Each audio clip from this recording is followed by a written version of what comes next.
Hi, within this lecture we're going to learn a concept called MAC address and how to change it.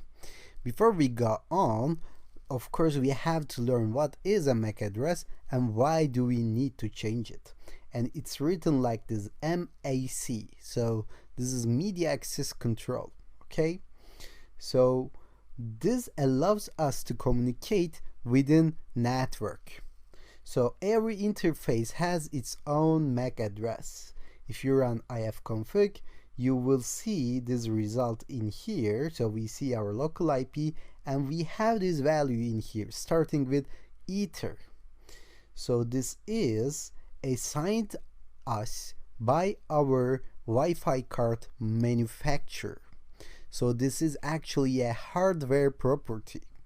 It's assigned us by our producer, and actually it cannot be changed really, but we can try to change and we can try to make it look like another value. And why do we need that? Because when we deal with network attacks, you can easily be identified by your local IP number and your MAC address.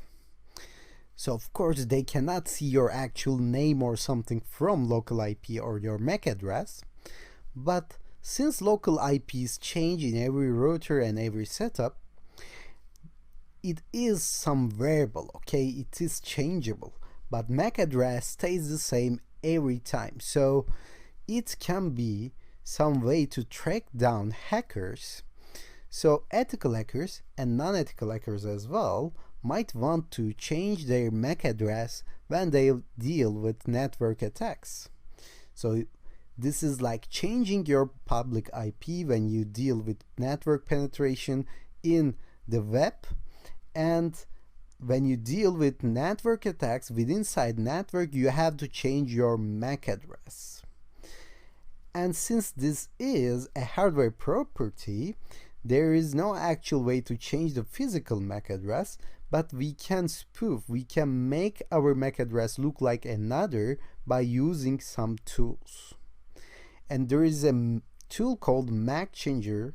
We're going to see how to use it in this lecture, and later on in the Python section we're going to see how to write this tool as well.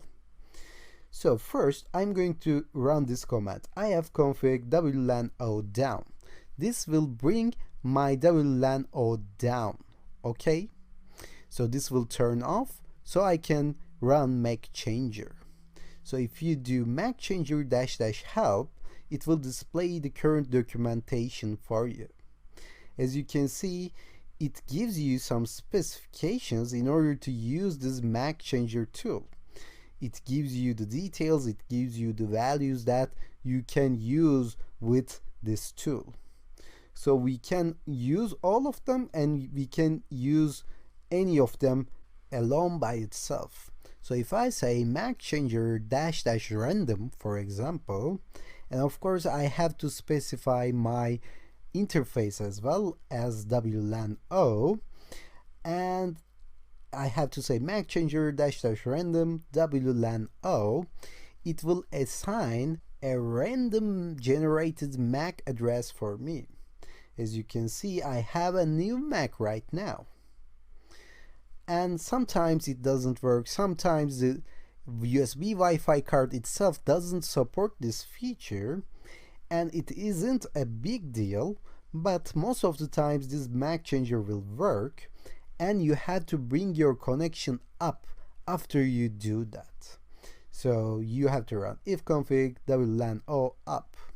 So if I say ifconfig right now, as you can see I have this new ether value in here, and this is the MAC address that MAC Changer has assigned to me.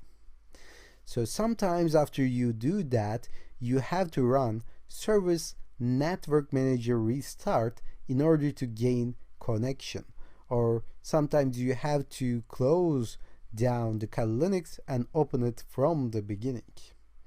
But I'm telling all of this to you just to make you comfortable. If you get any errors, don't worry, there are solutions to that.